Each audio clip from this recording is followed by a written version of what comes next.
We be live! Hello. Hello, everyone. Hi, Susie. How are you? Hi, I'm pretty good. How are you? I'm just gonna pretend like we haven't been talking for the past half an hour. Guys, hi. Tell us where in the live chat where you're watching from, because this is the Atheist Republic news, and we are going to be covering news from all around the world. Today is I've been told it's very Islam focused for some reason. Yeah, right.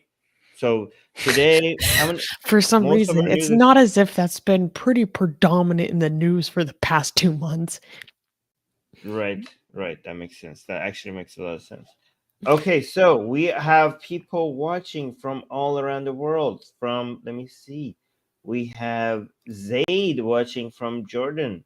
We have Nico watching from Germany. And we have, who's this? Benny. From North Minnesota. Oh, North Minnesota. There we go. And we have Kiko watching from Poland. Atheist Damien watching from New Zealand. And we have Mo watching from Indiana. Look at this. Big Zebra watching from Canada. And Kian from Belgium. Cairo from England. And yeah, it keeps going. Oh, Nasrin is here. Nasrin is watching from Sweden. Drusilla from Norway. D is here saying hi, infidels. Guys, I'm not going to keep reading all of them, but please keep mentioning in the live chat where you're watching from so people can see how global our audience is, because it's not just our news that is global, it's also our audience that is very global. By the way, yeah, so cool. All right, so Susie, how bad is our news? Is it like the news that we're covering today? Is it tragic? Is it ridiculous? Is it funny? Is it wholesome? Most of our stories, actually surprisingly, are from the US this week. And most of them, there's only one that's like a full-blown tragedy. The rest are just like, we are going to dunk on very destructive religious teachings. So, the news story itself is not good, but I always take that as a juicy opportunity. Yeah, actually, I'm glad you're doing that, because that's very much needed these days. So a lot of people are forgetting the source of a lot of our problems. Zaid is saying the news better be good because I skipped class to watch this scream. I'm out. Zaid, you're in university. I do not approve. Boy, you better get the education. You better get that degree. We have someone watching from Kenya, ATL. Oh, wow. Thank you for being here. That's amazing. All right. So I like the first news. The first news seems to be actually quite, funny and wholesome at the same time. Can we clap for it? Yes, if the Satanic Temple is involved, it's gonna be just wonderful. Okay. All right, cool. All right, then first news.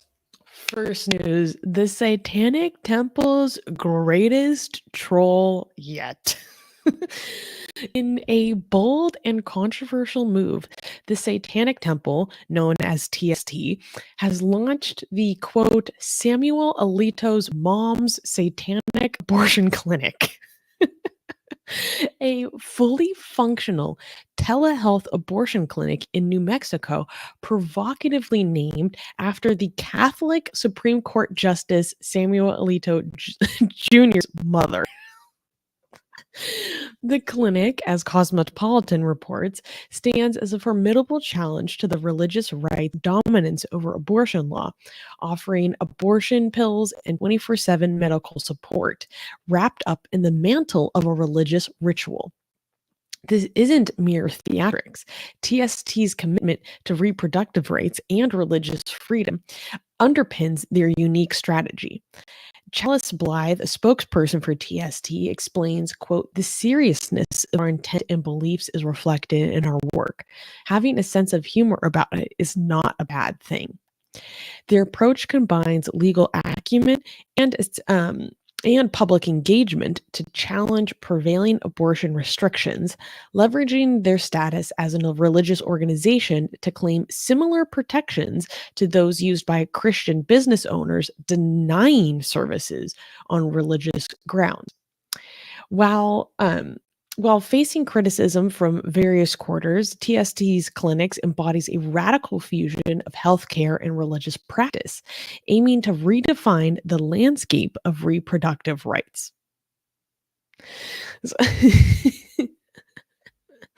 So basically, they launched like a virtual online clinic based in New Mexico that will provide abortion services to people, and it is wrapped up in their religious practice. So if someone so chooses to receive reproductive care from them, especially in terms of terminating a pregnancy, the Satanic Temple, you have an intake form, you have nurses that will talk to you. Like, this is actually staffed by medical professionals. And if you want to engage in the ritual ceremony of the abortion procedure, they provide guidelines on that as well. But the idea is that one of their tenets is that your body is for your will, is for your autonomy, it's inviolable. And if that's the case, then you should have full autonomy over your body. And part of their abortion ritual is to like look at yourself in the mirror and reflect upon your own personhood, reflect upon why you're taking this decision to exert the right of having an inviolable body, and then take it as you wish, and so forth. And to cap it all off, they decided who better to commemorate the spirit behind their work than naming it after the most anti-abortion Supreme Court justice's mother. Unbelievable.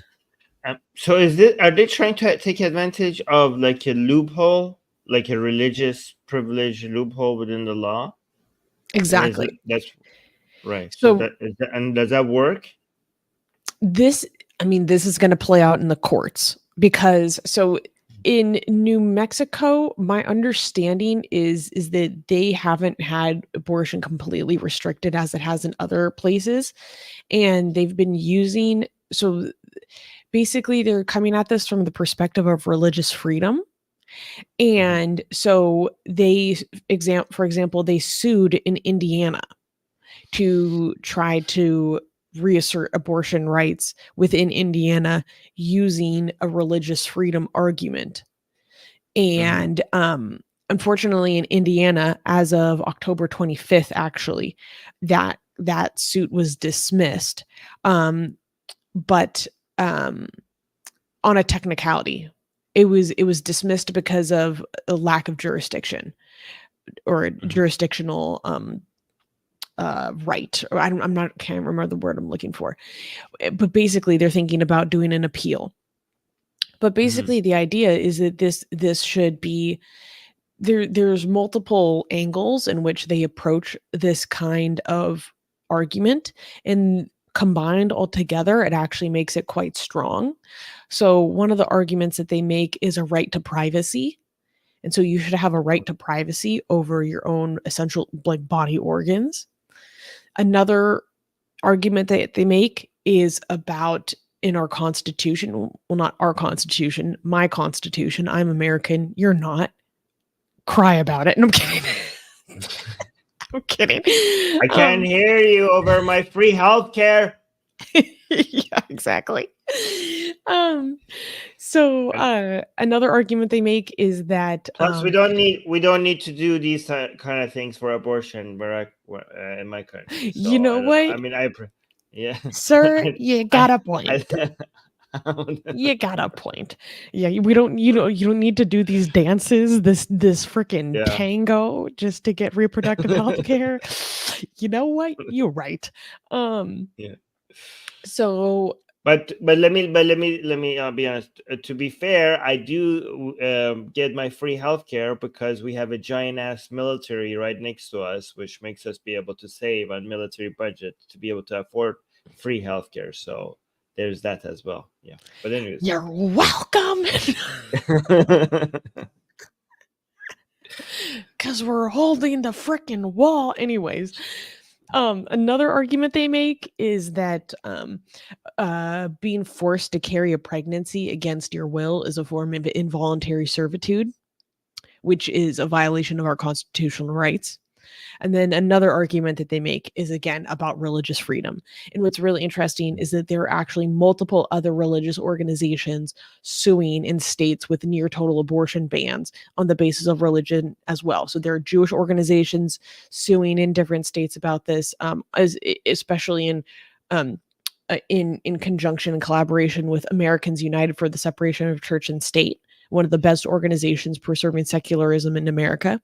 There are Muslim organizations actually involved in these suits as well, because what people don't understand, or I certainly didn't understand until Roe v. Wade was overturned and I actually started researching it, is that the standard of like anti-abortion belief that is prevalent in Catholicism, which is what I grew up with, is actually the strictest that I have ever come across in the world. Like Catholics are on a different level of anti-abortion, pro-life. There are the other major Abrahamic faiths actually have a long tradition, history, and allowance for abortion for considerably longer than the Catholics do. The Catholics, it's never. It's never. It's never. But for Jews and Muslims, for example, I know for Muslims, according to most traditional scholars, the rule under certain circumstances is about 40 days. It's about 40 days. And with Jewish tradition, I think it's somewhere similar. But so in their faiths, it actually is allowed. And so their argument is that if the government is involved in not allowing that practice to continue, that's actually a violation of their religious freedom.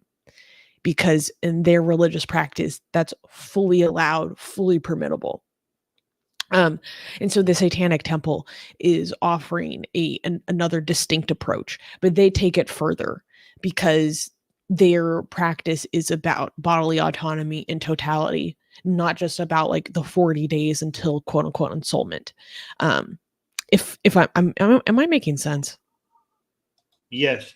It's interesting. Brother Sid in the live chat with always the worst takes saying, what about the unborn babies' rights, you fools? I mean, you have to have, why would they have rights? They don't have personhood. They don't have self-awareness. That you don't get rights just because you have cells. You get rights once you have an identity. You require an identity for you to be able to have rights. So you don't have that as a fetus. And it's not an unborn baby. Okay, it's a fetus. Okay, there we go. I just wanted to answer that. And then we have a whole bunch of super chats as well, but go on. Well, you have a much more radical opinion on abortion than I do. Not really. Yes, you do. You have the most radical opinion on when abortion is allowed that I have literally ever heard. I'm much more moderate. My belief is that abortion should be allowed up until the fetus can sustain life outside of the womb. If the fetus can sustain life on its own independent of the womb, then I don't think it should be allowed.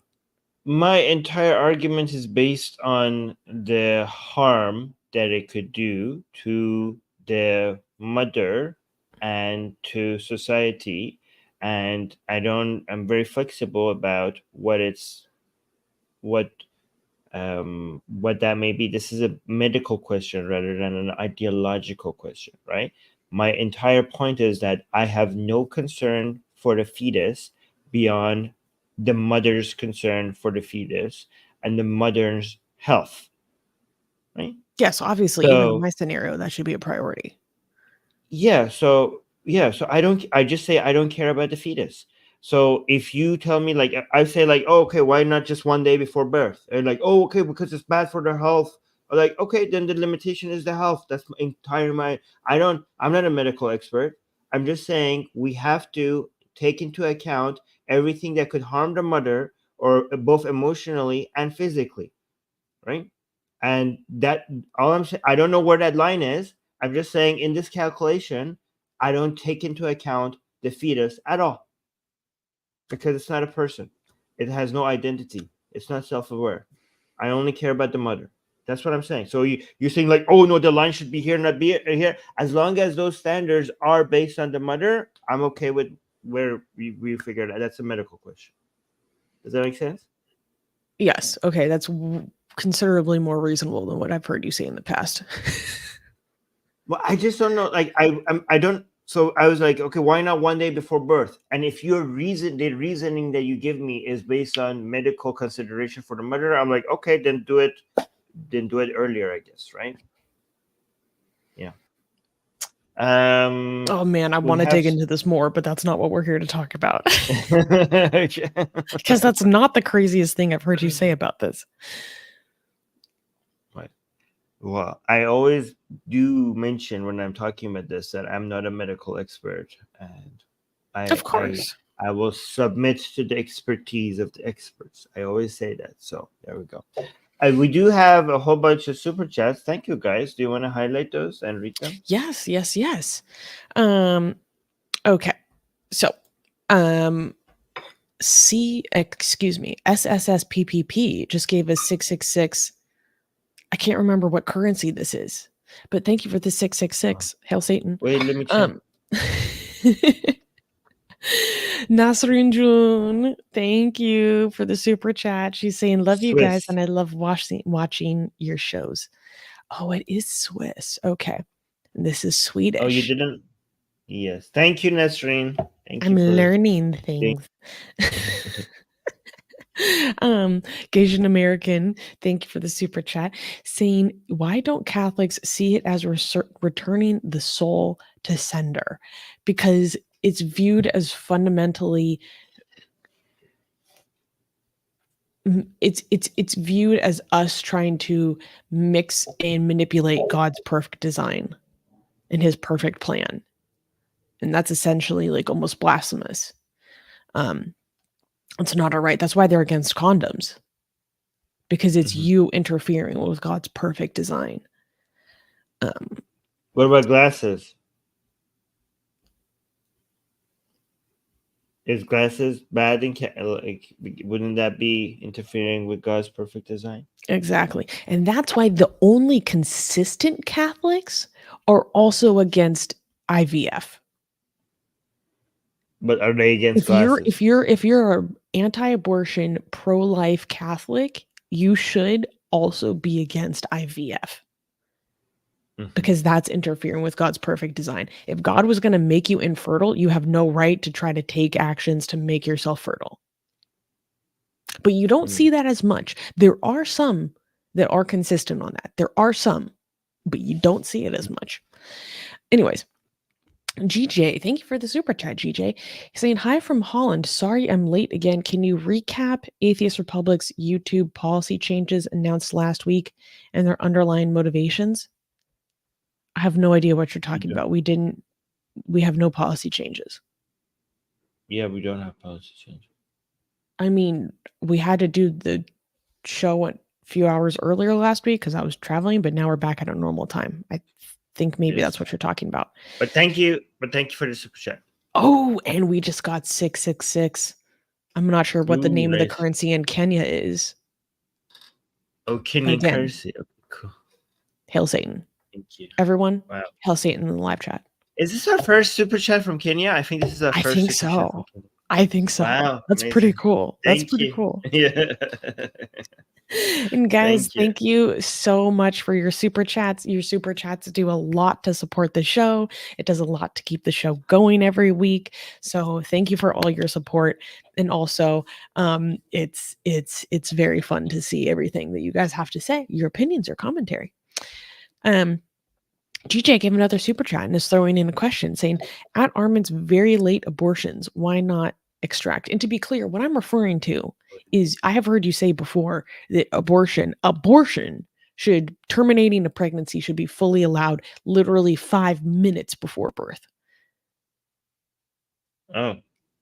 That's what I've. You said that. Oh yeah, I did say that. Yeah, Unless that's insane. that is not insane because you forgot the unless part.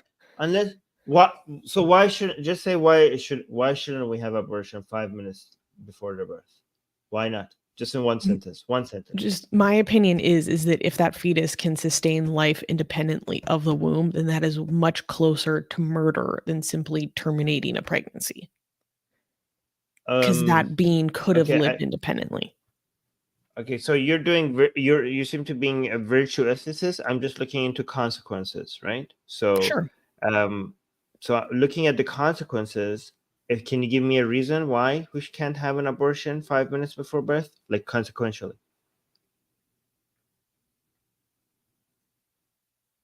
Well, I think you're killing a baby that was ready to actually live, like for real. Yeah, but that's you could say that about a fetus. That's a different argument. You could say that about a fetus, like 10, months before that. But again, we could talk about that later. Yeah. Okay, if you could find any health concerns for the mother herself, then I will give into that argument. Unless if you can't, if there's no consequences, because again, it has no personhood, it has no identity, it has no self-awareness. I only care about that fetus so far as the mother cares about it. I care about the mother's care for the fetus. Psychologically, I think that would be absolutely grotesque. Yeah, of course. Okay, if the mother cares about the fetus from the very moment of inception, then I care about it as well. Like again, it's just true by extension. I care about the fetus. I care about her care for it. I don't care about it separately, right? Mm-hmm. So, guys, if you want me to have an abortion debate, let me know, because my views are, as Susanna mentions, very radical. If you can't show me harm to the mother, I'm okay with taking that thing out like half a second before birth, right? So let me know if you think I'm being insane. It's so insane. How is that insane? People don't give me reasons for why it's wrong, and they say it's insane. Okay, I'm open to changing my mind as long as they tell me the negative consequences, and I will be like, oh, okay, then don't do it. But I need to hear something beyond by principle this is wrong because it would be murder. I mean, well, technically we could define murder. Murder is a term that we created as a crime, and we could define it the way we like it. So I try to give into the definitions that reduces harm. So I need to see, I don't need definitions like, oh, this will be murder. I need to see the harm that is being reduced here. But anyways, we're getting too much into Sure. this. No, to me, this out of all your opinions, like this one is more crazy to me than your opinion on cannibalism. Okay, but hey, why are you doing this to me right now? I need actual arguments rather than just announcing that this is crazy. I need legitimate. I'm completely. I could change my opinion like that if you show me the harm. But here's the name of the game: show me the harm. Show me the harm. That's the name of the game.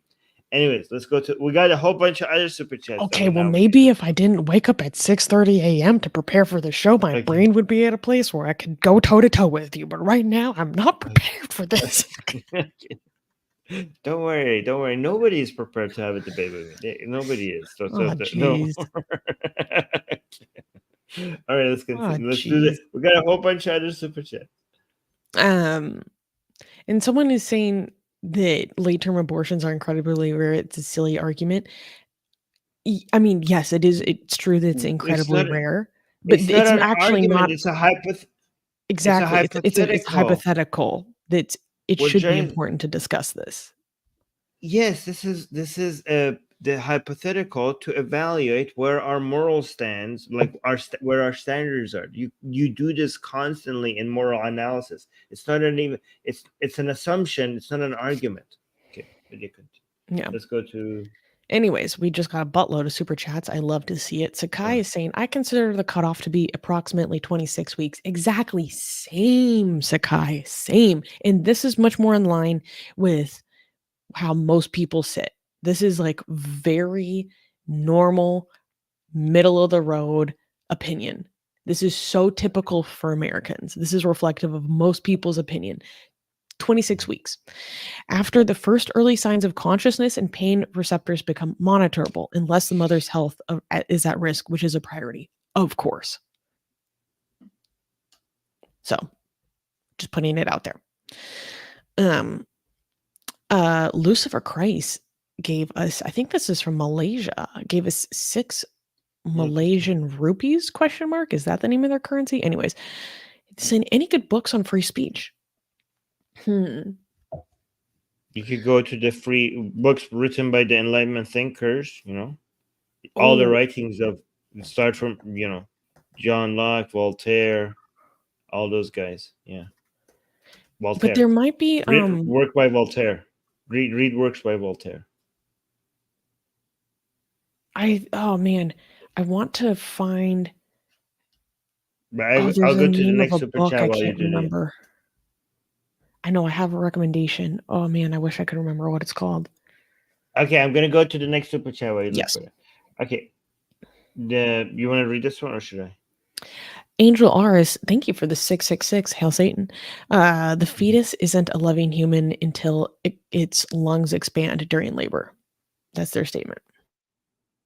Okay, thank you for that super chat. Let's go to the next one. Benny Wolf is saying late-term abortion equals delivery. No, but Armin isn't arguing for delivering that fetus. As in, you terminated the pregnancy because now the pregnancy is literally done because the baby is delivered. That's not what he's saying. He's saying that fetus will be made to be dead. I'm saying 5 minutes kill before it. birth. I don't care. I'm saying if you want to kill it, do it. I don't care. Just kill the thing. If you don't care for it, I don't care for it. Take it out as late as you want. Okay, just take care. As long as you take care of your health, both mentally and physically, it has no effect on you. As long as it doesn't have that, just the thing doesn't matter. The thing doesn't matter unless you care for it, unless it matters to you. All right, let's go to the next one.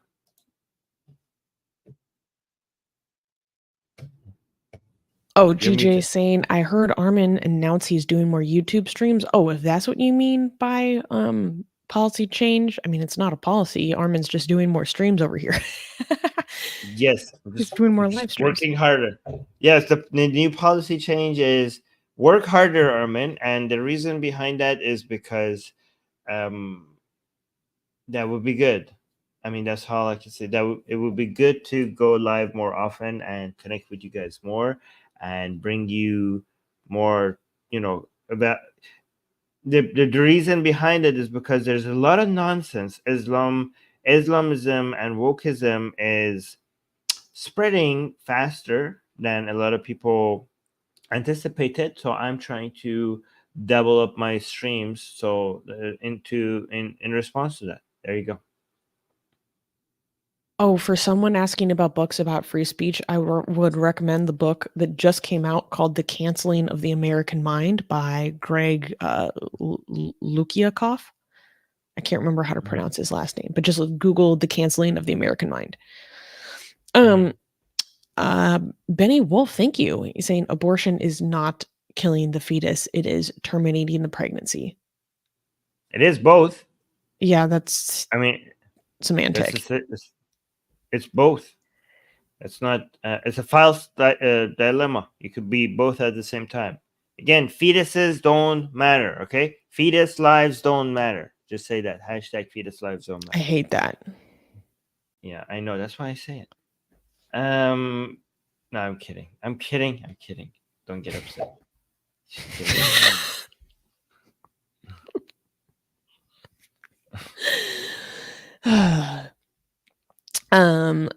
Too bad. Gave $2. Thank you.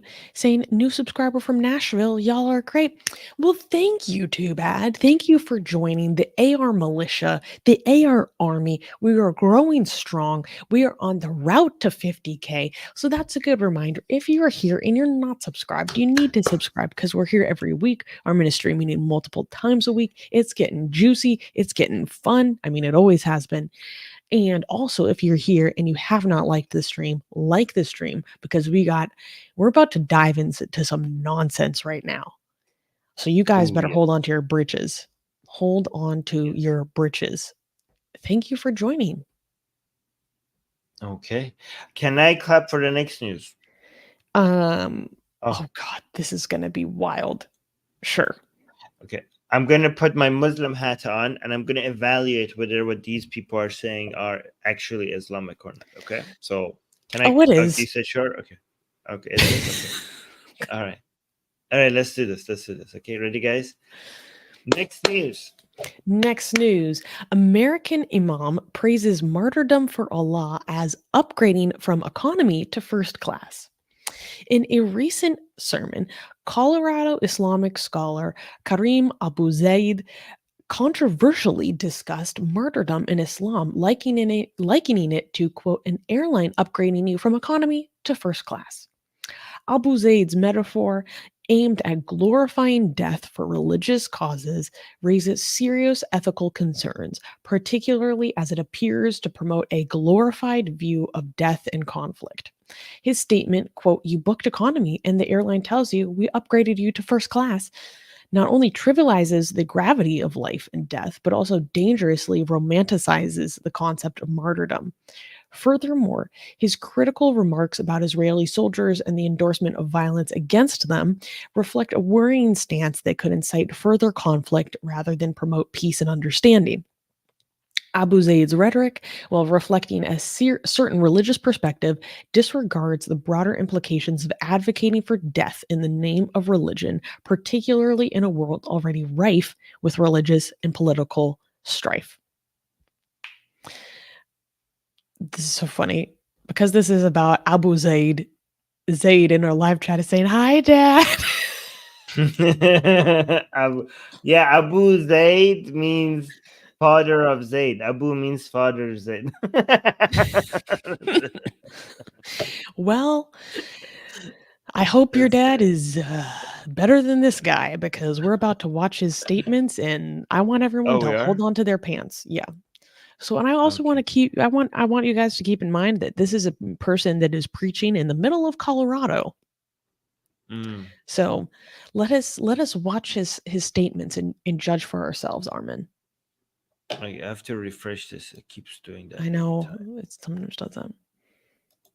You should give me the YouTube link when you want me to play these things. Oh, there we go. Let me just full screen.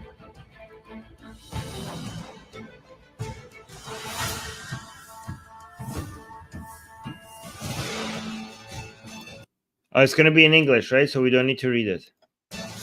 Good. He says a few, terms in Arabic, but mostly English. We started shying away from talking about martyrdom because now the West at one stage, oh, you guys want to get this, the 72 virgin. You guys want to get the 72 women in Jannah. So Jannah means paradise. Muslims now, they shy away from talking about shahada fi sabilillah, dying in the cause of Allah. Yeah, there is a prize for those who die in the cause of Allah subhanahu wa ta'ala. If you ask the martyr while he's in Jannah, what is your wish? He will say, I want to go back to this world and to be killed in the cause of Allah. And go back and to be killed in the cause of Allah.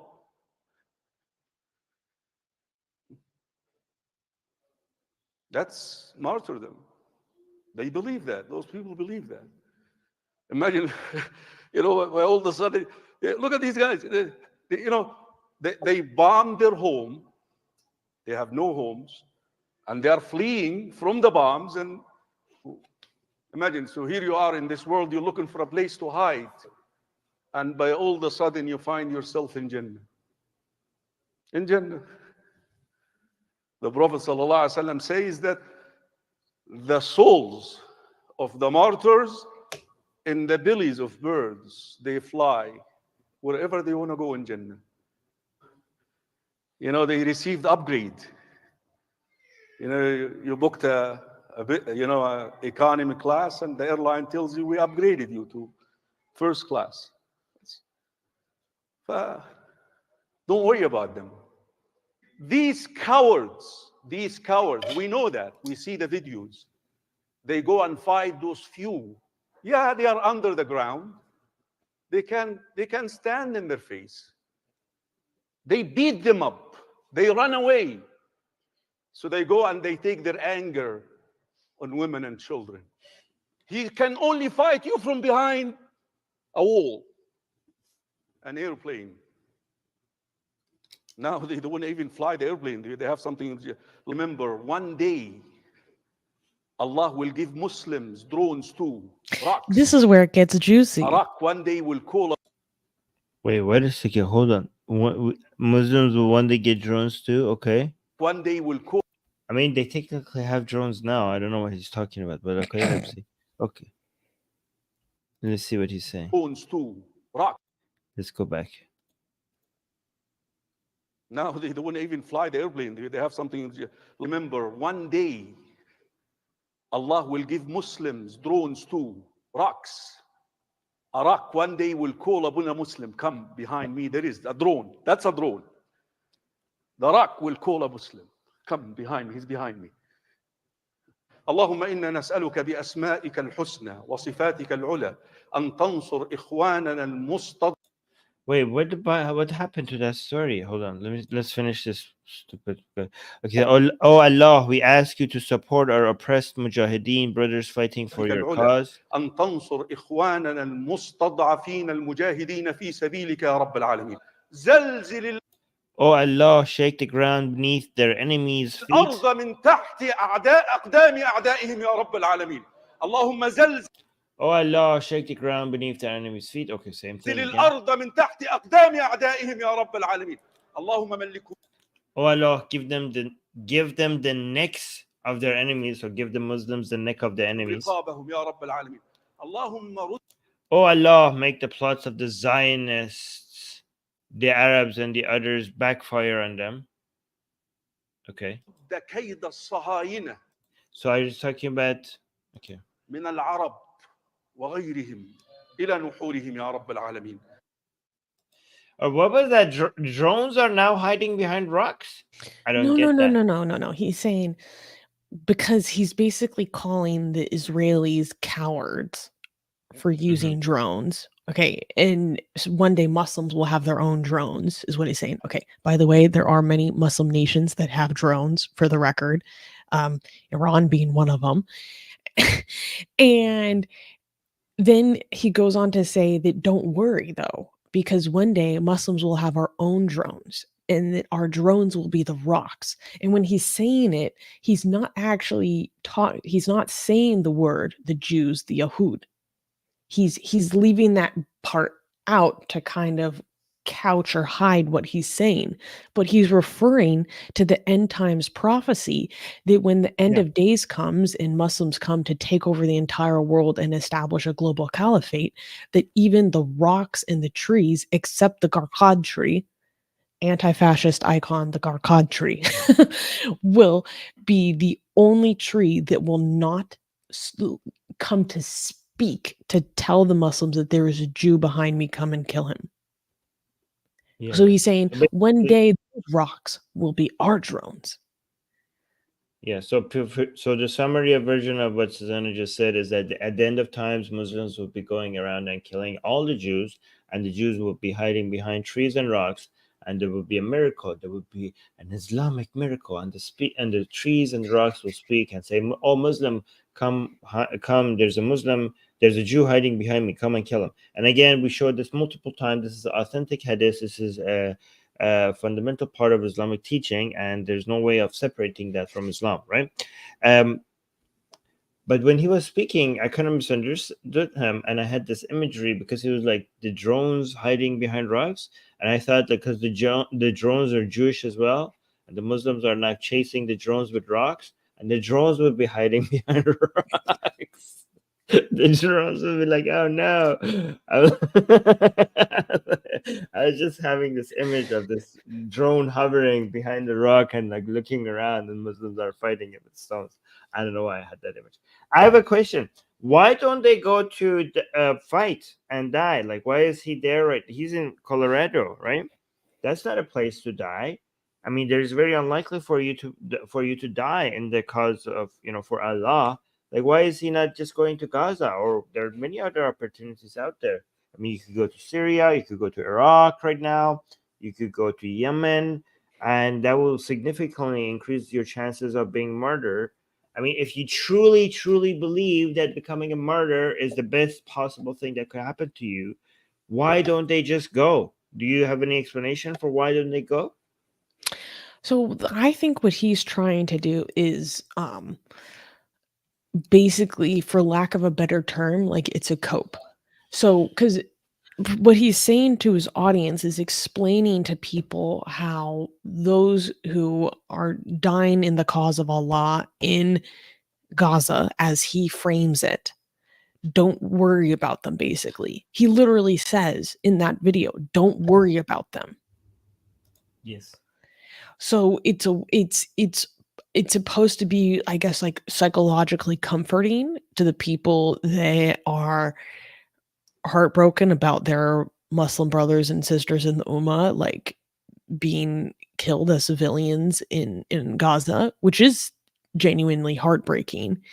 But it's framing it as this is okay. Remember, because you covered on that stream that with Secular Rarity, that video with Muhammad Hijab, and he was saying something very, very similar. And he was saying this is actually a victory. If we die this Yes. way, it's a victory because we get the highest place in paradise. So it's still part of it is sympathetic in the sense that it's a way for the human psyche to feel some sort of comfort or control over seeing really brutal death, right? But Right. it's like doing it in such a toxic way, by glorifying it, by fetishizing it, by actually treating it as its own accomplishment, by treating it as the highest accomplishment. It's so dangerous. But Armin, people are going to be like, well, how Islamic is this belief? Oh, it's foundational. It's like it's.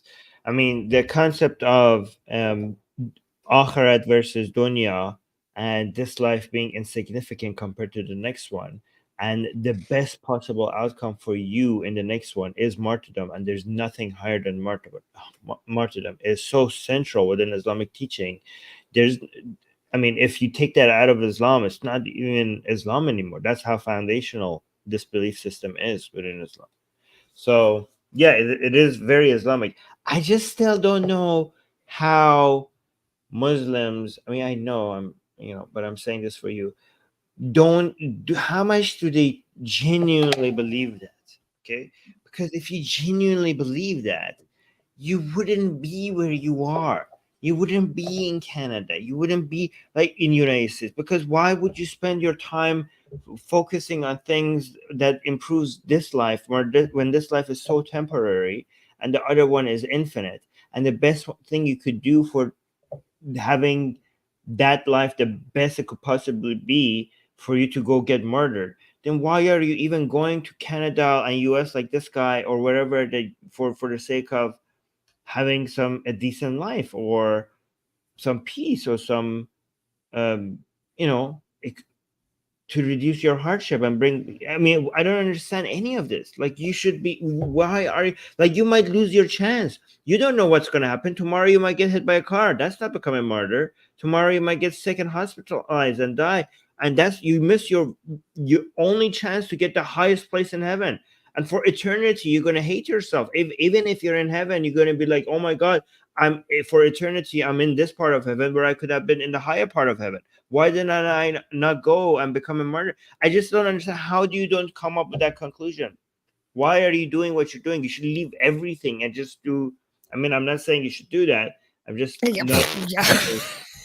I'm not promoting jihadism here, guys. I'm just don't know why would anyone not come to that conclusion. And this is the problem with Islam. People are like, no, I mean, the problem is not with Islam. You know, the problem is with Muslims. Actually, no, the problem is with Islam. It's less with Muslims, it's mostly with Islam. Because if you take Islam seriously, there is no other conclusion that you could come to other than go do jihad. Like, No, why? here's the thing that people don't understand. The logical conclusion is to join the Islamic State. Yeah, it's to do jihad. It literally is.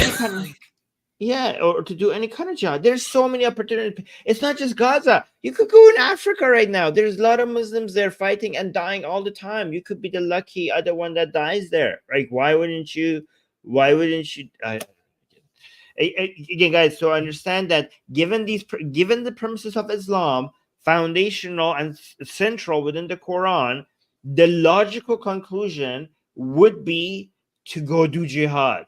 Okay, so that's how Islam rots your brain and society, because you can't be like, well, we could reform Islam. No, this is foundational. The only reason why all Muslims are not doing this is because most Muslims are better than Islam.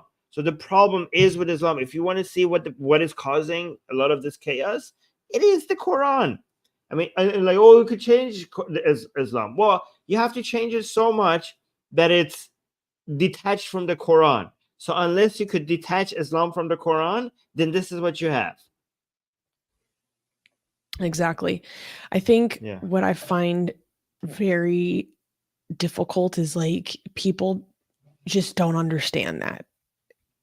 They don't want to be honest with themselves about that. They want to cope and say that this is a matter of geopolitics, that this is a matter of basically historical grievance, that this is a matter of neocolonialism, this is a matter of material conditions. And to some extent it is, because we just know for a fact across the world that poor material conditions and you know, basically living amongst death breeds fundamentalism, no matter what religion you're in. But that doesn't take into account that there are millions of Christians living in dire poverty. We don't see them conducting attacks. There are in some of the most brutal instances of attacks, jihadism, violence are not done by people in poor material conditions, especially the ones that happen in the West. They're done actually by highly educated people, engineers, kids in college, people from high achieving immigrant parents. So it oftentimes it doesn't come from a lack of understanding the text. Yeah, no, it comes from understanding it all too well. Too well, yeah, exactly. By the way, I'm kind of worried right now because some nihilist is saying Armin is more convincing than Imams. This is why we call you Wahhabi Armin. Yes, I don't think anyone is going to get convinced to go and do jihad and because of the arguments of an atheist. So I hope not, guys. All of this was just to show how horrible Islamic teachings are. Please don't go and do jihad. It's not good. Okay, stay home. Stay home.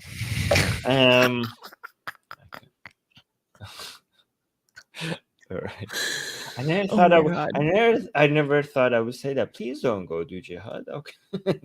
Oh, by the way, we have Sheikh Armin. Don't do it. It's bad. It's bad. Jihad is bad. Yeah. We have Sheikh Armin Ibn Navabi in the live chat. So it has, I mean, your Photoshop skills could do some working. That hat, you know, okay, but I appreciate it. I can send you a better picture of me. Bothered to remove the white negative space around the skull cap. Actually, that makes it better. That kind of makes it better. I got confused. I thought this was like a Pope hat for a while. Oh my god! Wait, I have a better version. What is that? I wish I had the image of me in the mullah outfit. There's one really good one, but okay. Cool. So we have some super chats. I'm gonna go really quickly and be right back. You read them, okay? Yes. Well, actually, before we dove into the super chats, I wanted to take this moment to talk about something. You can go ahead and go to the bathroom, Armin. So basically, one thing that this made me think about while I was reading or listening to that story is I am very fascinated and into the psychology of thought reform. And I wanted to take this opportunity to do a little bit of public teaching about how to identify a dangerous, destructive cult ideology. And so think about the statements that we just heard from that Imam. And for context, so this is from Dr. Robert J. Lifton. He is essentially the world's preeminent expert on thought reform and brainwashing. He kind of created the field. And he has 8 criteria for how basically people are led into in dogmatic beliefs. So to set the stage, let's look at criteria number 5. This is very important, and just keep these things in your mind. Number 5, sacred science. The group's doctrine or ideology is considered to be the ultimate truth beyond all questioning or dispute.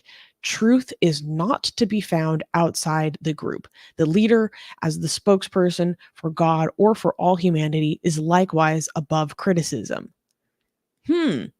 Very interesting. I bet some people will identify some similarities already.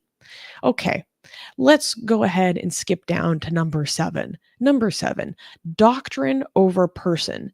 Members' personal experiences are subordinated to the sacred science. Again, so this ultimate truth, subordinated to the sacred science, and any contrary experiences must be denied or reinterpreted to fit the ideology of the group.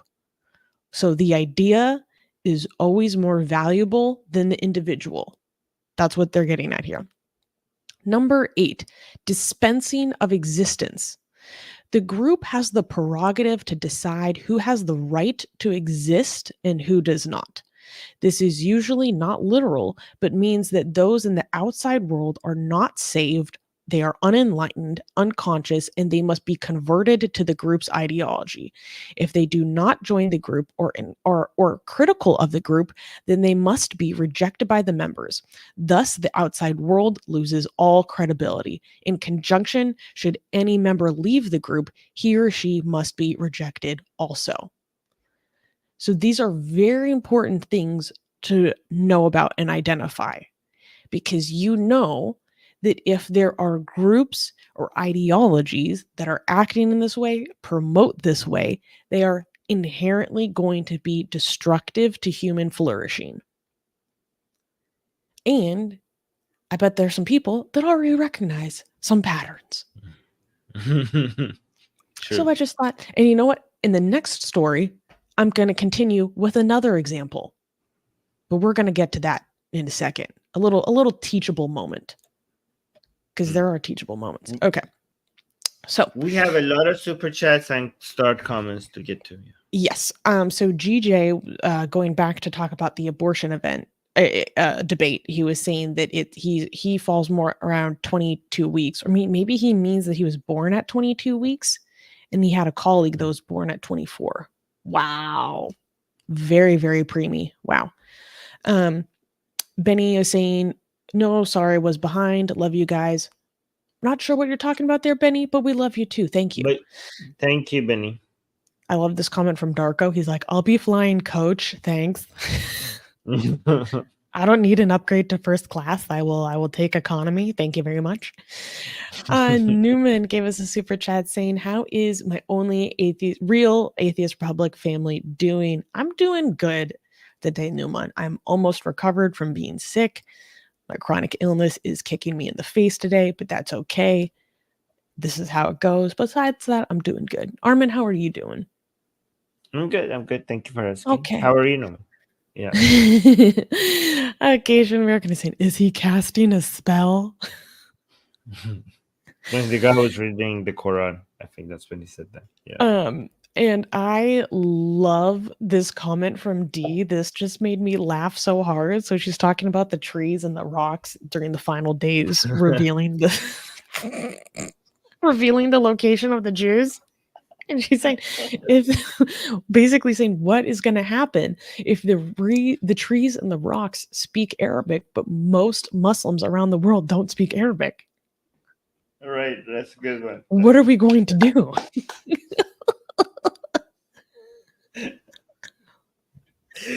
The Jews will survive based on a technicality. Because Allah is the greatest of deceivers. Oh my God. Yeah. Animation celebrated their 2-month membership. Well, thank you for being a member, Animation, saying, I don't want to lose my friends for their beliefs. Well, I'm not sure what the context of this is. Sometimes it's really hard. You know, sometimes I find it to be that I'm more accepting towards other people's beliefs that conflict with me than they're willing to be with me. So just try to extend a hand and have some grace where you can. But if they're rejecting you, I'm sorry. And I hope you can find a community that you like here. GJ also gave another super chat saying, I started studying the core Islamic doctrines since mid-2012, and I tell people exactly what Armin just said. Every Muslim is better than Muhammad. Almost every Muslim, but yes. And GJ is saying, thanks to everyone who just liked the stream. That's right, guys. Like the stream. We want to get there. Also subscribe. Get us to 50K. We're growing quickly. We've been growing fast. Yes. It's actually so amazing. Sheikh Ibn Navabi, excuse me, Sheikh Armin Ibn Navabi saying the rocks and trees will automatically translate to the Muslims' native language. Mm-hmm.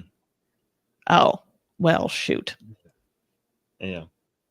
They will have ChatGPT. I mean, by then everybody will have device ChatGPT or whatever AI that translates automatically in their, as earbuds. So it will be fine. It will be fine. We're all doomed anyways. Anyways, can we clap? Oh. Can we clap for the next news? Oh, this is another doozy. This is another doozy. Doozy. Okay, very similar to the last news, but let's continue. Next news. U.S. Islamic scholar preaches, quote, every true Muslim would love to die as a martyr like the people in Gaza. Lovely.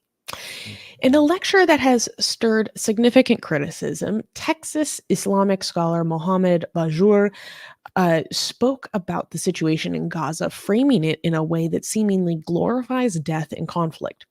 Bajur praises the resilience of the Gazans, stating, quote, they have taught us the difference between a male and a man.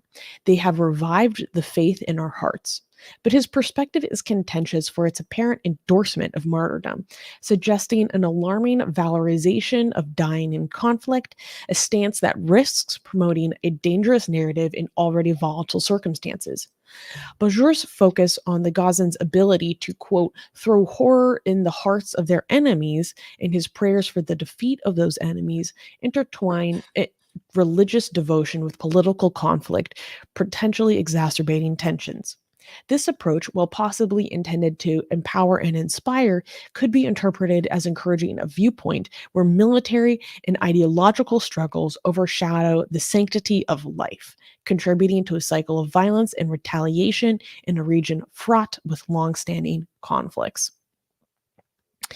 So let's this is not just similar to the news, like in content, it's also very similar to the last news visually. I mean, look at these. Okay, so this is this news. Oh, and dude, this you're is right. The previous news. Oh, dude. I mean, I was like, so I was trying to figure out if the only difference is they're wearing a different colored hat, and they're in different states. But so one is in Colorado. The previous news was in Colorado. This current news is in Texas. But I'm so glad that he's wearing a lighter shade of hat there, or else it would be just like even more confused. Like they have the think same about that. outfit. They have the same outfit. They have the same beard. They have the same facial features. They have the same ideology. Just different hat, different state.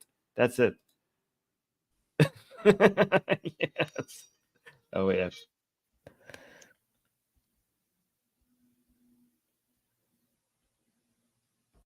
All right, go on. Let, Tell l- to us what. Oh, should we play let, this? yes, exactly. Oh, okay. Let's play.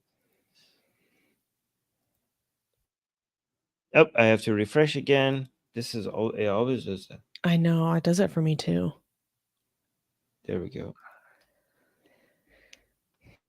Did you just embed YouTube? Wait, do you have audio? I don't have audio. I have audio. Oh, okay.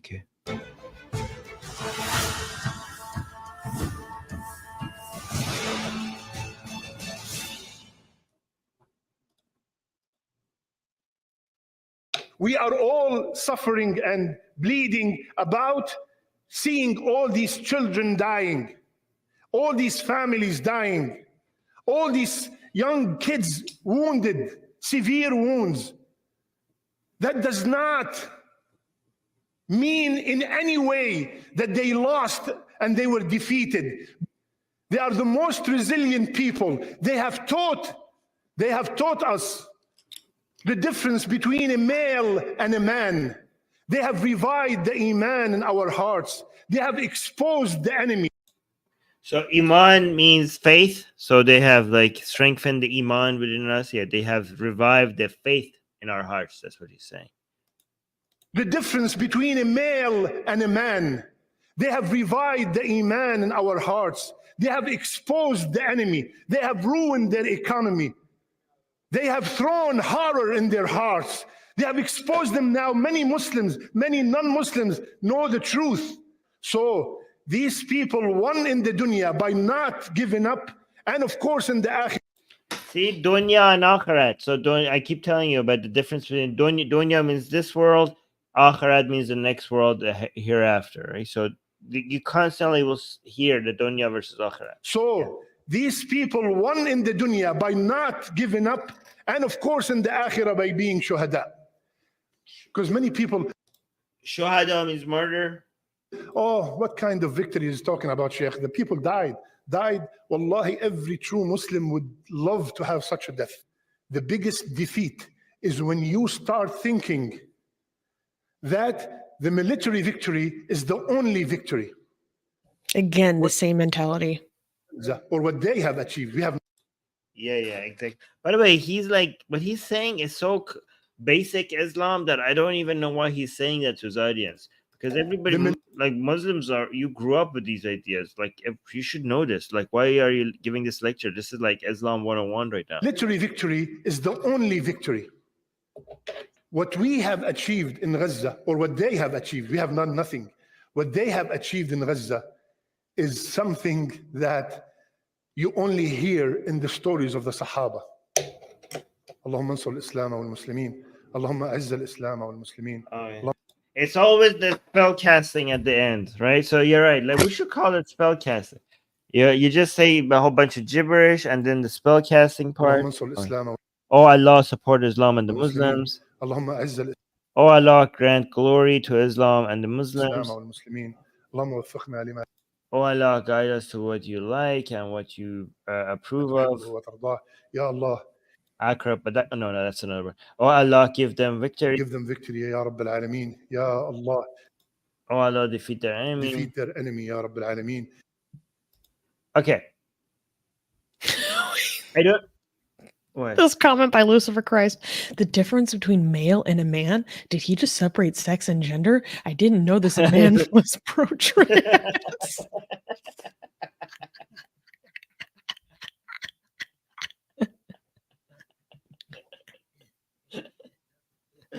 Oh, that's good. That's good. That's good. That's really good. I like it. All right. So here's the thing. Why are they upset about people dying then? He's like, I know we're upset about people dying, but this doesn't mean that Something bad is happening to them. They're victorious. They're becoming martyrs. This is the best thing that could happen to them. They're going to the akhirah. They're going to the hereafter, and they're victorious. My question is like, then why are you upset? Then why are you upset? Why are they upset? Like, shouldn't they be cheering? Shouldn't every time, based on this idea, again, this is how to be a proper true Muslim. Every time Israel planes goes and drops a bomb in Gaza, you should be like, as a Muslim, again, I'm not saying this, YouTube, but if this ideology was if you actually believe in what you're saying you believe, I'm trying to separate what I said in the first part of the sentence to the last part of it so nobody could cut it out and make it seem like I'm saying it. But you should be like, you should be cheering. You should be thanking God. Like, every time you see one of those go boom, you should be like, oh my God, they look at them becoming martyrs. That's amazing. You should be happy. You should be crying in joy about how you should be. The only thing you should be upset about is that why it's not happening to you. You shouldn't be upset about those Gazans dying under the bombs. You should be upset that why am I not there? Like, why am I not that lucky?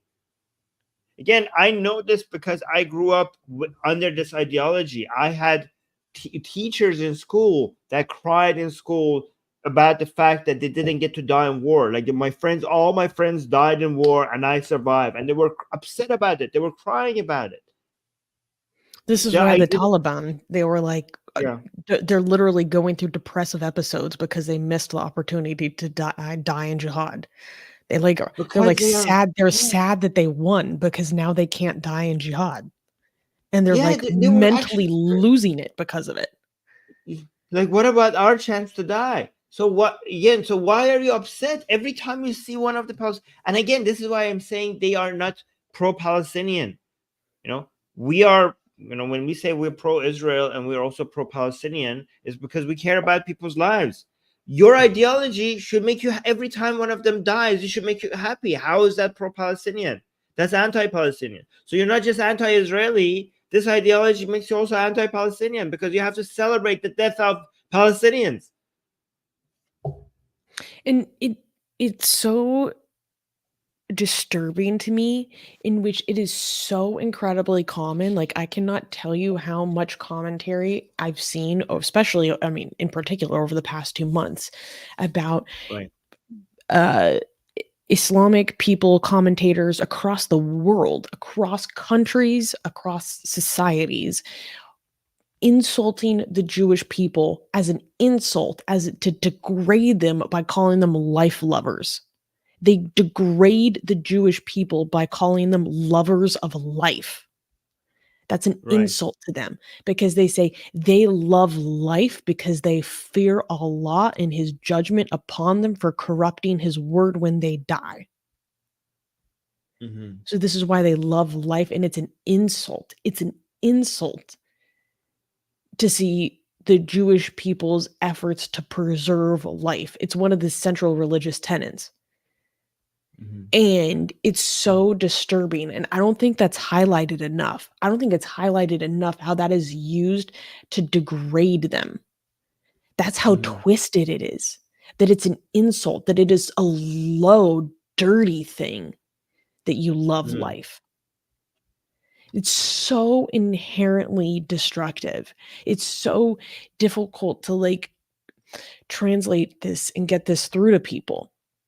And this is why I tell people, I'm like, don't go listen to what these commentators go say to you in English. Go look up translations and what they say to each other amongst each other. And the true mentality, the ulterior motives will be very plain. They don't hide their ulterior motives to English-speaking audiences the way that they do. They hide it to an English-speaking audience, but speaking amongst themselves, they speak plainly and openly and honestly. And it could not be more crystal clear. And it's so disturbing to me because people are so willfully ignorant and they don't want to see the truth. And I'm like, they are telling you who they are. Believe people when they tell you who they are. Which brings me to another teachable moment with Susanna. Okay, guys, I am going to teach you more about some cult psychology. Okay, because this is a very good opportunity to teach you how to identify destructive cult thinking in your midst. So I would like you guys to just think about the past two videos we just watched as I show you this graph. So this is a model constructed by Dr. Stephen Hassan, who himself is actually a cult survivor. And this is the influence continuum. And this is basically on the left side, we have constructive and healthy influence. And on the right side, we have destructive, unhealthy influence. And this is basically everything on the right side are the kinds of tactics, beliefs, and behaviors you will see from cults or any ideology that is destructive to human flourishing. And on the left side, you will see the things that are positive, that promote flourishing, that promote progress and prosperity. Okay. So there's a few things that I want to highlight in particular. So let's scroll down to the bottom and let's check out for organizations and relationships. Okay. On the destructive side, you see elitism, authoritarian structure, deceptive/manipulative, clones people, which basically means that they seek to erase individuality and make the members exactly like each other, exactly like the predefined definition of the group. And here's a particularly important one: ends justify the means, preserves own power, and that there is no legitimate reasons to leave. Okay. On the other side, and I'll return to this in a second. On the other side, for positive, healthy influences within an organization, and this is really what this is literally the model I use as the leader of Atheist Republic. Egalitarianism, checks and balances, informed consent, individuality, and diversity. Means create the end, encourages growth, and you are free to leave. Okay. Now, and also, I think one thing that's important to think about on the destructive side for individuals is this dichotomy between dependency and obedience, and important of doctrine over individuality. Okay, so let's return over here to the destructive side of influence amongst organizations and relationships. Ends justify the means. This is something that I see constantly coming from the leftists who essentially sympathize and actually justify, if not explicitly promote Hamas. If they are not basically tacitly denying what happened on the 7th of October, they are justifying it. And their mentality through a post-colonial decolonization lens is that this is all justifiable because the ends justify the means. The ends justify the means. Any violence, anything, any action taken against those they label as settlers, colonizers, oppressors, etc., all of it is justified because the ends justify the means. Anything can be excused done to those they deem oppressors because the ends justify the means. There are many other groups that think this way. And I want you guys to know that if you are amongst people, individuals, groups, ideologies, etc., that promote the idea that the ends justify the means, that should raise major red flags to you. That should raise major red flags. Because unless the ends are maximizing well-being. Can you expand upon what you mean? I mean, the problem with the ends justify the means is that the ends that they define is something other than maximizing well-being. Like, for example, in this life, like, for example, for the sake of the ideology and power, right? So when they, but I mean, this is from Machiavelli, and the problem with what he's saying is that he saw power as the ultimate virtue. And for Islamic ideologies, or I don't know, Nazi parties or wokeism, this is about power, or the ends is for the sake of the ideology or the system, right? But if that end is defined as maximizing the well-being of living beings, then the end would justify the means. I mean, that specific end. The problem with all of these other ideologies are they're defining a different end, and they are willing to sacrifice everything to get to that end. I know, but within their own worldview, they see it Yes, as, yes. yeah. Yeah, but I'm just saying there's an exception to this. If the end is maximizing the well-being of the highest number of entities that are capable of happiness and misery, then technically in that situation, the ends would justify the means. I'm just providing an exception. But they all think that they're doing that. Yeah, the problem is that they're wrong. I know. I'm just saying that in general, when you hear people talking about this, you need to be very, very careful. If you hear people talking You this need to way, be very careful. You have to figure out what that end is, but technically the ends justify the means is describing consequentialism and utilitarian ethics. If specifically by end, we mean maximizing the well-being of the, but again, I'm getting into too much philosophical details. I just wanted to make sure I say that. Does that make sense? Yeah. Yeah. Anyways, so if people are interested in learning more about how to identify destructive influence in their life and basically how to identify cult thinking in their midst, I encourage you guys to go to the freedomofmind.com, Freedom of Mind Resource Center, which is how I learned everything that I know about a lot of different critical thinking models, a lot of different ways to evaluate groups, evaluate ideologies for how destructive and abusive they are. And I think it's really, really important for the public to be aware of these things. So if you're interested, I encourage you guys to look into this more. And I thought it was appropriate given a lot of what we were discussing in those preachings. Mm-hmm. All right, that's pretty cool. A lot of people in the live chat enjoyed it, and they want that graph now. And we have a ton of super chats. So you want to get to that? Thank you guys. You guys are amazing. We're getting so many super chats today. Yeah. Okay, so one is from Lucifer Christ saying, is Islam increasing or is liberalism increasing? Well, here's the thing with that. It's They're hard measured to measure very differently.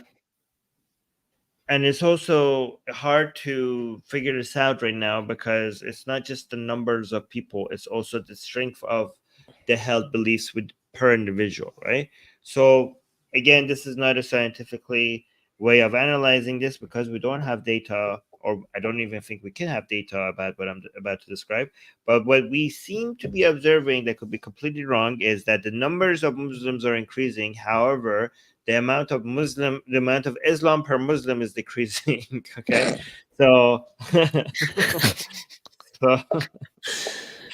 so the bad news is that the population of the Muslim. I mean, I don't know if that. Yeah, so Muslims are growing in number, but a lot of them are taking Islam less seriously. So because of their influence of liberal values on them. So what that ends up being, how that plays out, I don't know. It's hard to measure.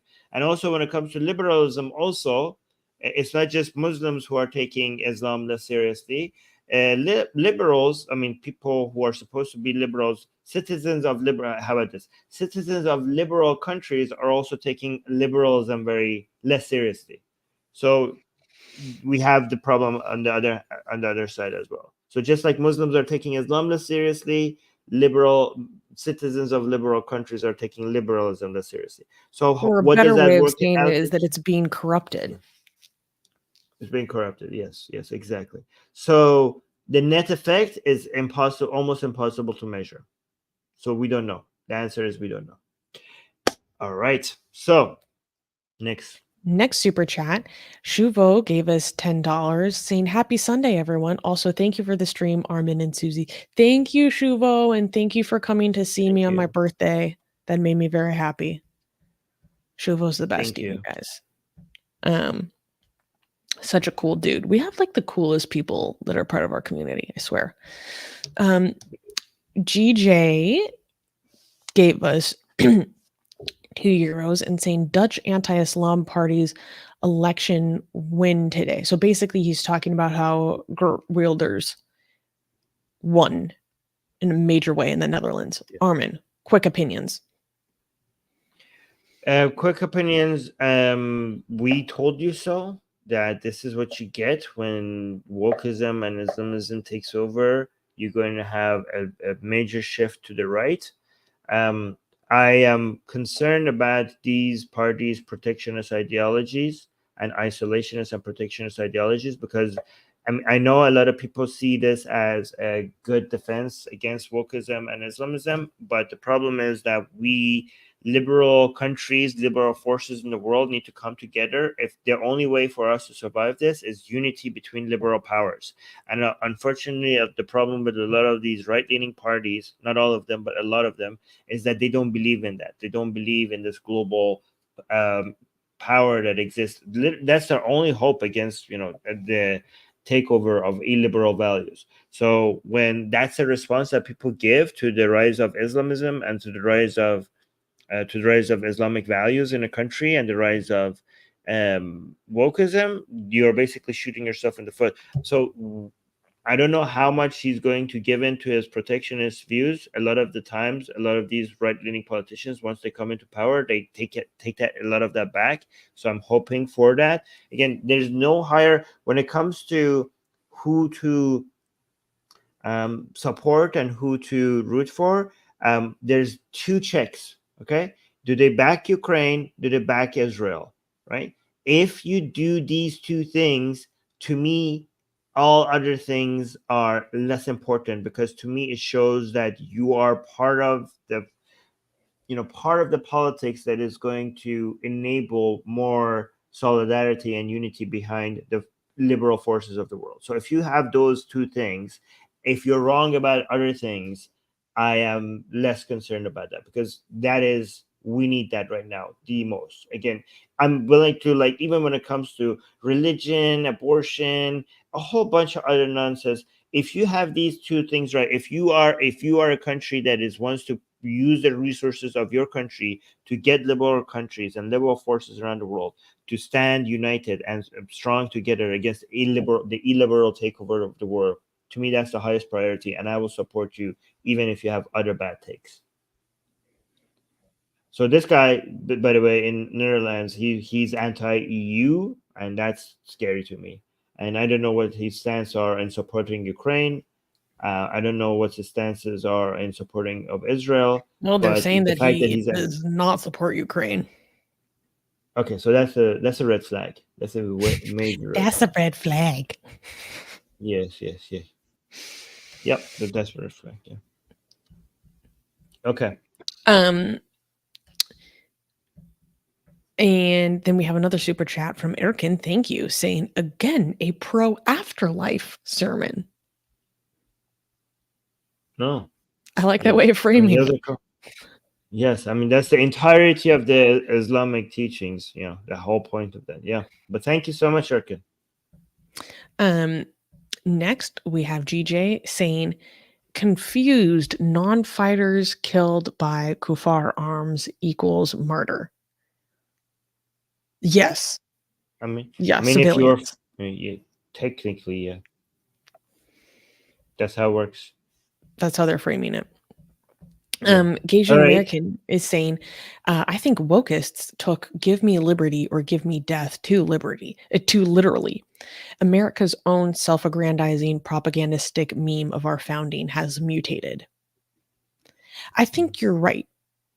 First, and especially as someone that used to be like a militant leftist, when I had this mentality, I was very much like, well, is this not in line with the spirit of our founding fathers? Like, there is kind of it makes sense when you're exposed to a lot of those historical memes, in a sense that it can become very warped into its own ugly beast.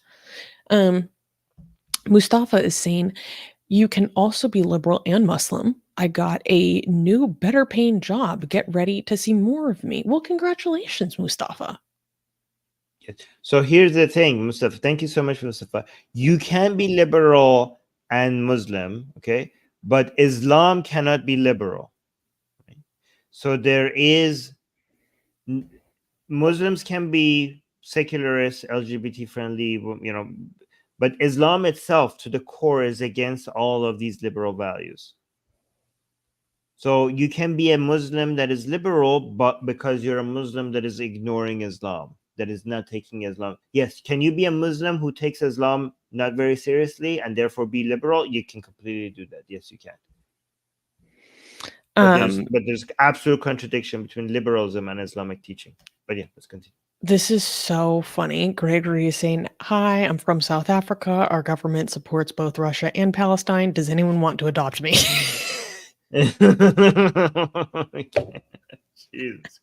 I mean, okay, let's rephrase Palestine, because we support Palestine here. I mean, South Africa supports the so-called freedom fighters. Like, they support Hamas. They don't just support Palestine. But again, we are pro-Palestine here, and we are pro-Israel. We want to free Gaza from Hamas. Okay, so the problems that we're seeing in Palestine is because of Hamas. So I don't want us to, yeah, but I get your point. All right, next super chat. I just don't want to act like we're not pro-Palestine, but yeah. No, of course, I get what you mean. Vishwa is saying, "I don't know if it's already discussed. Can a chapter of Atheist Republic in India get economic support directly through Indian online payments? Because through YouTube, big chunk of it goes to YouTube itself." Well, right on our wait, it's probably over here. Wait, no, other direction. Okay, probably down over here, there's a button that says donate.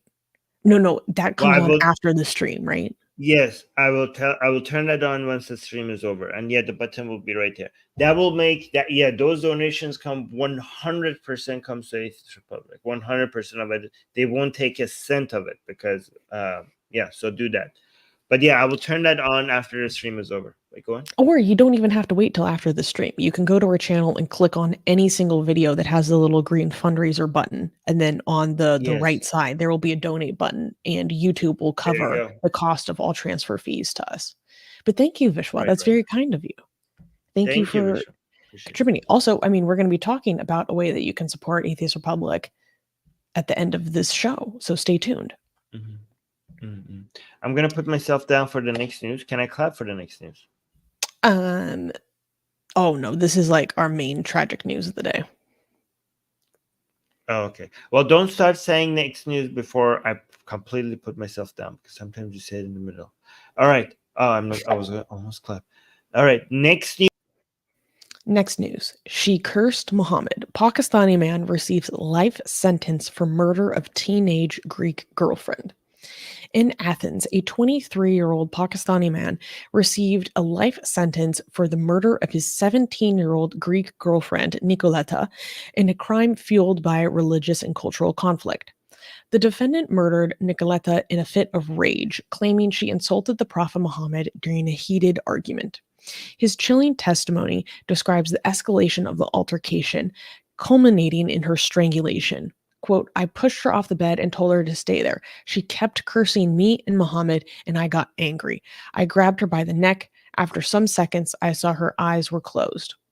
The court found no mitigating circumstances, imposing a life sentence amid the heartbroken family's cries for justice. The victim's father expressed his deep loss and anger in court, emphasizing his disapproval of the relationship and his desire for the sentence to truly mean life in prison. This tragic case highlights the complex interplay of cultural, religious, and interpersonal dynamics, leaving a family shattered and a community grappling with the aftermath of a senseless act of violence. So, there's a few things that I want to preface before we dig into this more. Whoops, that's the wrong story. Oh, I'm sorry. That was my fault. This was Susanna doing an oopsie. Okay, so now we're on the right one. Thank you. So here's the thing. First of all, I want to preface this by saying I had some difficulty doing full confirmation of the story because there was only one consistent source publishing about this in English, and I can't speak Greek to go research to see how credible this is amongst Greek media. So I do just kind of want to put that asterisk on things. And so basically, from what I have gathered from the story and what I've read online, that there was this guy, some reported his age to be in his 30s, some reported his age to be 23, but basically he's from Pakistan, and he was a refugee in Greece, and he was trying to seek asylum in Greece, and there are other reports saying that he was doing it under 4 different aliases, and that his asylum application was rejected, but that he remained in the country. And he had this girlfriend named Nicoletta. She was 17. I think they had been dating or involved with each other for over a year. And it sounded like they had a lot of issues in their relationship, including that before her murder, they had an argument because she had friends over to her place, and that he didn't like that he could tell that they were there. Like it was a jealousy thing. And according to the reports and also what was provided as his testimony, he went over to her place one day, probably to argue about, her being around other people, her being around her other friends. And during their relationship or contention, she had asked him to become a Christian. He rejected. She became very angry at him and allegedly began insulting the Prophet Muhammad, at which point he lost it and strangled her to death. And the good news is that he's getting life in prison. Wow. Okay. But I don't know what to say, because he's obviously living a life. Okay, here's what I want to. I want to say this, but I'm afraid of saying this because I don't know if people are going to get the wrong conclusion out of it, right? But he's obviously living a non-Islamic life, right? Having a girlfriend at all. But I want you to see how, for some people, again, I don't want to generalize. I'm going to try to not act like every single Muslim could be like this dangerous and all, because I don't want you to take that conclusion. But see how with somebody who's not taking Islam very seriously, there are certain things that are red line that hits you to your very core. So even somebody who's living a life that is not according to Islam, when it comes to cursing Muhammad, all of a sudden he sees red, and he goes on full on, jihadi mode to protect his prophet. Even, so I'm just saying that when you are brainwashed so deeply, to your very core, but you're still living a life that is not Islamically, there are certain buttons that you could push that brings up all of that. You will see all that underlying Islamic belief that comes to the surface, even though you can't see it all the time because of the lifestyle that he's choosing. This I makes actually this think that's a ideology very good. I think that's a very good way of putting it, actually. Oh, okay. Yeah, it's just so tragic. I just want people to notice, just because you see Muslims sometimes like not living the life that is supposed to be Islamic, it doesn't always mean that it's not going to be problematic. It is all there for a lot of them, ready to come jump back at the moment that you cross a red line. Certainly. Yeah. Again, and also, yeah, never mind. I'm not going to say anymore because I'm scared of people getting there. Darko was saying, are we just taking his word that she cursed the prophet, or is there any evidence? This is according to the reports that I was reading online, his own testimony in court, admitting to it. Yeah. So I mean, I don't know why you would say that in your own defense. I mean, if you are brainwashed in this way, you do think that is a defense. That's a good. Yeah, do you think that's a good defense? Because there's other evidence to suggest that maybe it was just they were having teenage relationship problems, blah, blah, blah. So in that case, it might make sense that he would put that forward as, oh, this is actually why it's justifiable. Like he might come up with his own excuse and reason, as we constantly see with people being lynched and murdered for blasphemy, is that actually it's a personal dispute. And then they just slap the blasphemy accusation on top of it to basically make the terror and horror of their murder just whitewashed and say, oh, well, it's totally fine because they insulted the prophet. So they were asked for it and they deserved it. We see this constantly. So maybe it was one of those situations where in his mind, that makes it okay and legitimate. Who knows? Mm-hmm. All right. So that news that I brought up by mistake, is it now time to bring that one up? Okay. You know what, Armin? That was clappable? my mistake. It's okay. It's okay. I forgive you. I forgive you. Can I clap for this one? Yes. Yes. All right. Yes. Yes. Next news. Next news. UK activists raise the alarm on extremist Muslim charities.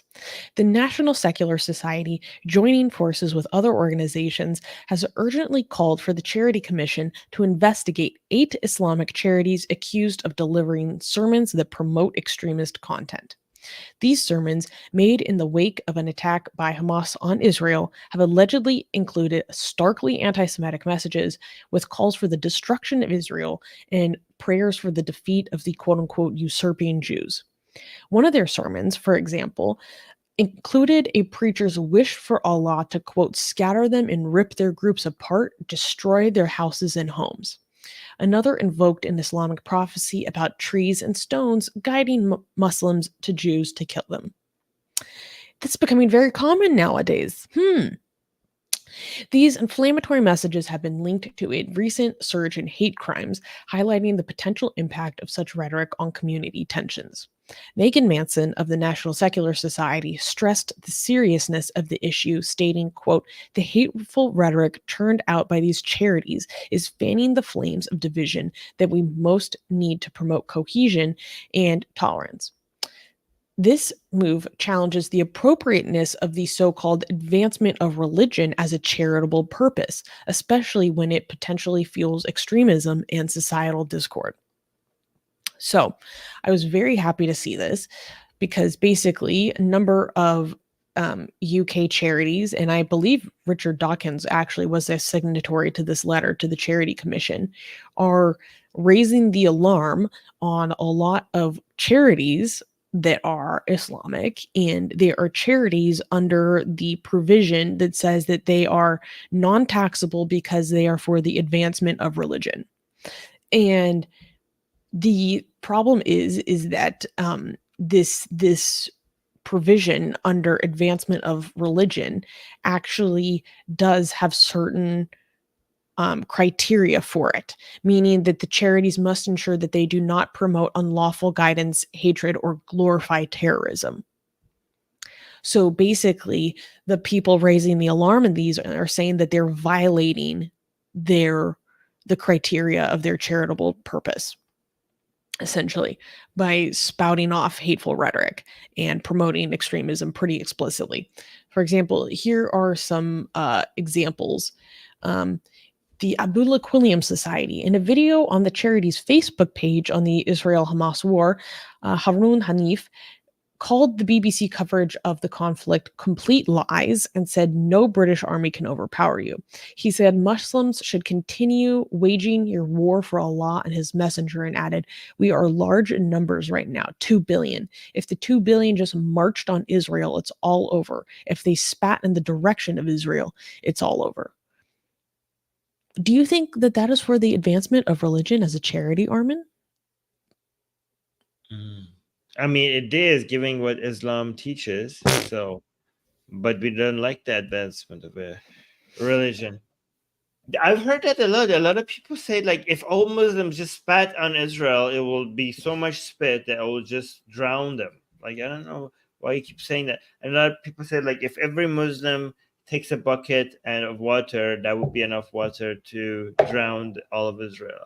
Like, why am I keep hearing this analogy? I mean, this is a way to try to say that we are many. Like, oh, if we just had, each one of us just had a little bit of water, it would just drown the entirety of Israel. Like, okay, you go do that. I mean, that's Something tells me that if the Israeli security apparatus has the Iron Dome, they could probably get a few umbrellas to the Jewish people. No, that would be so much spit. It will be a tsunami. The umbrella is not going to do it. But yeah, this is something I hear so many times as a way for Muslims to say that how easy it is for us. If we unite, we'll just be able to just take over Israel. Mm-hmm. Yeah. Here's another example. The Feltham Hira Association. In a video with the logo of the Hijra Center, a mosque run by the charity showed a preacher praying with his congregation to become, quote, conquerors, not as subjects, after calling for Israel to be destroyed. The Green Lane Masjid and Community Center, which we covered on this channel because their extremist teachings about, I believe it was the stoning of women, and they also received a $2.2 million grant by the government. A sermon bearing the mosque's logo called for the congregation to pray to Allah to destroy the oppressors. In August, the National Secular Society wrote to the Department of Culture, Media and Sport expressing concern over their award of £2.2 million to the mosque, despite a history of anti-Semitism, homophobia, and misogyny. Another example, Mohammadi Trust in Birmingham. This charity runs the Mohammadi Masjid. A video with the mosque's logo shared on social media features a sermon of an Islamic prophecy that during a war between Jews and Muslims, the trees and stones will say, "Oh Muslim, a Jew is behind me, come and kill him." Just over and over and over and over again. I'm starting to see some patterns. Yeah. So thank you to the other secular-minded organizations in the UK that are raising the alarm and talking to the authorities, bringing it to their attention, the kind of messages that are being promoted in these religious spaces. This is not the work of charity. This violates the laws of the charities in the UK. So, and this actually raised an interesting question for me, and I started to do some research about in the United States if there are preachers that are explicitly promoting extremism from their pulpit as part of their religious practice. What is the law legally allowed to do in such a situation? Because especially in the States, since we have such strong First Amendment protections, it's a very difficult question, but it's very interesting and important to understand. Yeah. All right, we got a super chat and a start comment, so let's get to that and go to the next. Okay. Super chat. All Colors is saying, "Hail Satan and hail death metal. Hail Satan. Hail yourself." We love to see it. Wait. Yes.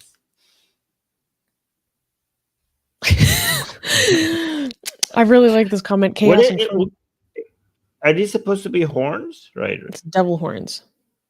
Yeah, okay. Rock on. And then this is Texas Longhorns. So this is Texas, this is Satan, okay? How much do you spread out your fingers? Anyways. Chaos Infernoid is saying, "I'm not an atheist or a liberalist." Never heard that one before. This channel is quite interesting, though. I also like that you guys critique both sides. Well, thank you, Chaos. I really appreciate that. This is what we aspire to. And Vishwa coming back. Super chat. Yes, thank you, Vishwa. Saying, about your previous comment, but I think donate, it's only possible through PayPal. It's difficult for many Indians to pay through PayPal. No, the donate button next to our YouTube channels, that's not through PayPal. That's through YouTube's own thing. I think so. I don't know. Yeah. No, he's talking about our other donation methods. Our other donation methods are mostly through PayPal. But you are right. On our other videos where we have the fundraiser button, or after this stream, when this is finished and Armin will turn on the donate button, that should not be through PayPal. And that should be through Google's payment services. So that should be available to you. We should make another. We should also make another Venmo. donation option. A lot of people prefer that over PayPal, so we should make that as well. I've tried. It's a long story. There's some technical back end Oh. issues, but I Yeah. have tried to do Okay. that because that's my job. So Not for lack then of trying. if you go to pick the donation option on our YouTube channels, that is not through PayPal. That's just through YouTube. Yeah, I think it's through Google Wallet or something. But anyways, thank you for trying to find ways to help us. Which actually brings us very nicely to Actually, yeah, perfect good segue. Perfect segue to our last item. Can we clap? Yes, we can. Yes, we can. Next news. Next news. Okay, you guys. Now, for those who are not familiar and you're not from the US, you should know better because everything revolves around America. And here's the deal. So, it's a tradition that started several years ago that after Thanksgiving, again, America centric, let's just go for it. There are several important key holidays. Okay, we got Black Friday. You get all your best deals. We got Cyber Monday. Okay, that means all the best deals again, this time online. Okay, but after all these days of buying, consumerism, and preparing for the winter holidays, Christmas, Hanukkah, etc., there is another important day that follows these days, and that is Giving Tuesday. So Giving Tuesday is 2 days from now. It's this Tuesday, November 28th. And can you please bring it forward? We are running our own Giving Tuesday campaign. And this is really important because this is a way for you to support us in our end of year fundraising so that we can basically meet our target for our annual budget and continue our programming, make sure that we are strong and stabilized as an organization, can fulfill our needs and fulfill, so many administrative things that we have to do as an organization, do our reporting to the government, pay our staff, increase our services, and grow our resources. And this year, the theme of our Giving Tuesday campaign is about the people that we support in our community that live in places and live in societies and cultures, or maybe their family where they don't have any support. And I think that's really important. And I think that's one of the things that makes me want to continue our work as much as possible, because I think about all the different people that have come through our community and they talk about how they didn't have anyone, how Atheist Republic literally saved their life because of how isolated and the rejection they faced and the psychological distress that they faced, and how our community was there for them when no one else was and provided them a sense of belonging and a sense of purpose that helped them keep going. And so when you give to Atheist Republic, you're actually giving to those people that come here, that come to our community to feel like they belong, to feel like they're not invisible, to feel like they are not a freak because they think differently, because they want different things, because they want freedom. And I think that's really important because that feeling of belongingness can't be replaced. We can try to pretend as much as we want that we're totally fine being alone, but it's really, really difficult. And we are here to help people in those circumstances. And so if you are, in the position to donate to us this Giving Tuesday, please consider donating to our campaign to help us continue our work, to help us provide a community to isolated atheists, because it does literally save lives and it makes a huge difference to people in very difficult situations. And yeah, that's my spiel about Giving Tuesday this year and why it's important to us as an organization. Not only for us to help us, grow our resources, because I have a lot of plans for us. And ultimately, it's to have a bigger and wider impact on our community that come here to find a place to belong. I just want to also thank you, Susanna, for all of the things that you said Atheist Republic does. We are doing it a lot better because of you being here on Atheist Republic. Like, I just want people to understand that we do all of that because of our team, and a lot of it also is because of Susanna. So thank you so much, Susanna, for making us get to a Thank place where we you. can do all of that. Yes. I put the link in the live chat, but also in the description, there's a link to this fundraiser on PayPal. Yeah. Yes. Well, you were going to say something. I interrupted you. Oh, nothing. I put a lot of work into this Giving Tuesday campaign this year. After Giving Tuesday, we're going to have a lot more end of year fundraising stuff that's coming down the pipeline. It's, it's a lot of hard work for me. But what makes it worthwhile is the impact I see that it has on a lot of people that I care about. So that pushes me forward, and that makes it meaningful to me. And so if what we do is meaningful to you, if you come here and you get value out of what we do, if you come here and you're entertained and you learn something, now is the perfect time of year to show what it means to you. Yeah. Oh, we actually, okay. So first of all, Pragmatic Crystal is saying, thank you for your time and effort, Atheist Republic. It matters. It makes a difference. Well, thank you so much, Pragmatic Crystal. I appreciate that. Also, Nesrin just gave us a super chat to say, I have just donated from the previous show. Okay, let's see. Look at this. Thank you, Nasreen. Look, we just got more. Like, again, to one more donor. Thank you so much, guys. Thank you so much for donating. And thank you, Nasreen. And Zayd is saying, thank you so much, guys. Thank you as well, Zayd. Appreciate that. We have a really good community. We have people who support us a lot. So even though we're not that big of a channel, we have a community that really cares and supports us all the time. So that's very exciting. Well, because also we're so much more than this channel, right? Like, we have our Persian channel, which is huge, which is so active. We have our community on Facebook and like Discord, all over the place. We're huge. And we just come here to share our thoughts and be more in person, I guess. Oh, we got another super chat, so let's do that one. So it's just, again, with the F1, I don't know. I find it such a European thing to be into F1. It's really not that big of a deal here in America. So GJ is saying, I just finished a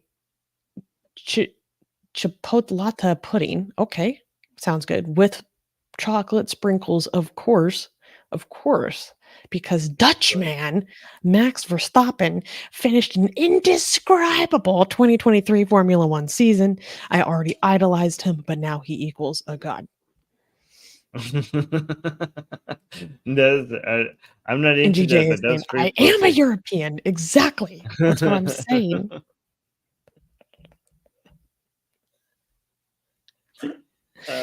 You Euros come here and talk about stuff I don't know about. All right, we need to finish this before we get to hit the 2-hour mark, because we're trying to keep our shows under 2 hours, right? All right, guys, thank you. Don't forget to like the stream, guys. If you are not supporting us financially, that's okay. Only people who are feeling financially secure should support us financially. But there is I'm telling you, zero excuse for you not liking the stream. You could support us with liking. It doesn't cost you a single cent, and it helps us grow the channel. If you want to support us even more without financially supporting us, you could leave a comment under the video. Once the stream is over, just leave a comment. And if you really, really want to go out of your way and like, okay, I love these guys, I'm not going to spend any money on them, supporting them, but I really want to support them non-financially, then you could recommend the channel. You could go around and tell people to come and subscribe to Atheist Republic YouTube channel. But again, there's a limitation on that. Don't do that if it's not safe. Don't do that. Don't recommend us if it's not safe for you. But others, you could also, that's another way for you to support us. Okay. All of that helps a lot. Okay. All right. Anything else? We should go. No, I had fun. Thank you guys for joining. Make sure to subscribe. We're on our road to 50K. Help us get there. Okay. Once the air army is 50K strong, they're going to want to hold us back, but they can't do it. No, they won't.